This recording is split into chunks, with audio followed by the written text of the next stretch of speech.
Hi, my name is Savas Koutsantonis. I have a doctorate of physical therapy. I have been working as a physical therapist for about 35 years or more.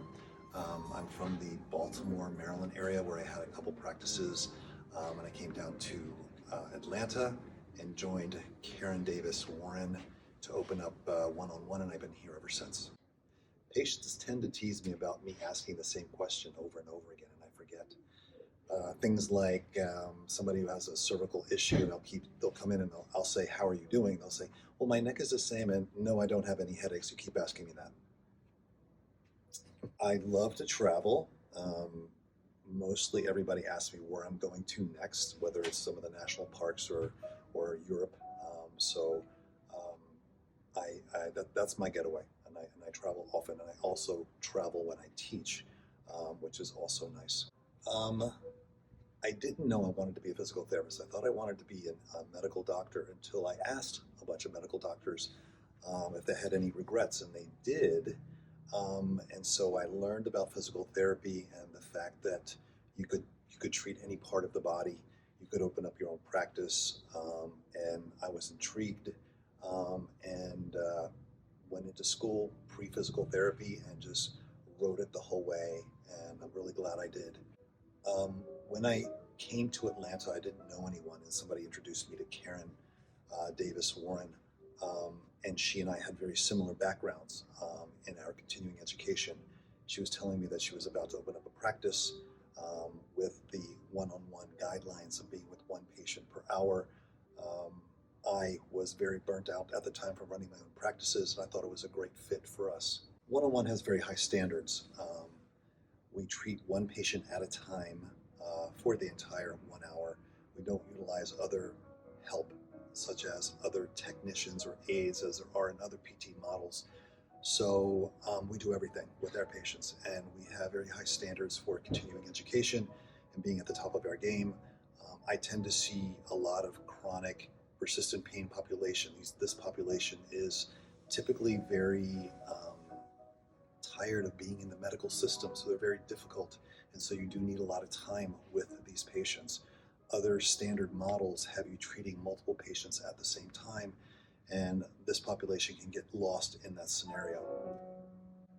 Patients tend to ask a lot of, how long will this take, especially with my chronic pain population. What do I think their prognosis is? And I tend to tell them that I will know more within weeks of treating them and seeing how they respond. There are many variables that go into what somebody is going through. And so for me, it's me asking them a lot of questions versus the other way around, and trying to get into why people are still having pain. There are many, many variables: anxiety, depression, things that are going on at home, things that need to be brought up, as well as just their physical condition. Some of the misbeliefs that people have about physical therapy is that it is based on people's prior experience with physical therapy and having just passive modalities where they're placed on hot packs, or they receive ultrasound, or they're being placed in a different area and told to just get on the bike and I'll be with you in 15 minutes, and they're just not really supervised well. And that's why it's so different here at one-on-one physical therapy. Motivating patients takes time, takes connecting to your patient. That's why being with the patient one-on-one, getting to know your patient, getting to understand what they're going through, because nobody really does, is what finally gets them motivated, that somebody's finally listening and understands what's going on. Keeping open communication. My patients can contact me at any time, 24 hours a day. They have my email and they can contact me. We discussed that exact term. Even with my last patient that I just had today, I said, let's discuss your expectations. We're about to start a certain program, and what are your expectations? And I'll tell them what mine are, so that we are on the same playing field, so that if there is a flare-up, that it doesn't become an emotional, anxious sort of response. So we try to anticipate expectations so that they are realistic.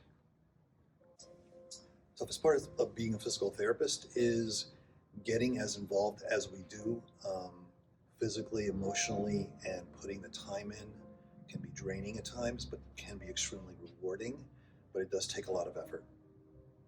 The treatment plans for the patients, there's no single answer for that because it's very individualized.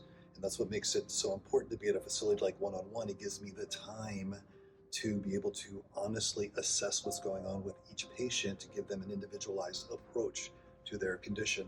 Not everybody gets the same cookbook approach.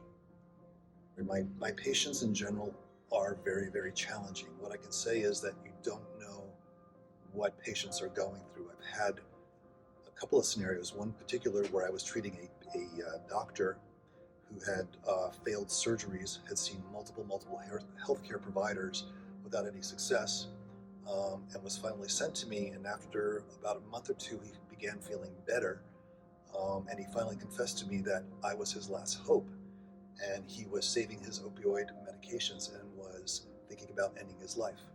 And I had not known that.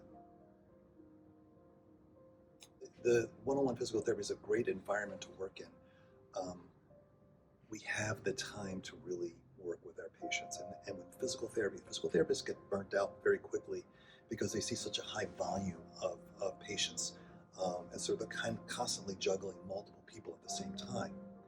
So when you've got a full hour with a patient, be careful what you wish for, because you need to be able then to also provide quality care and have positive outcomes.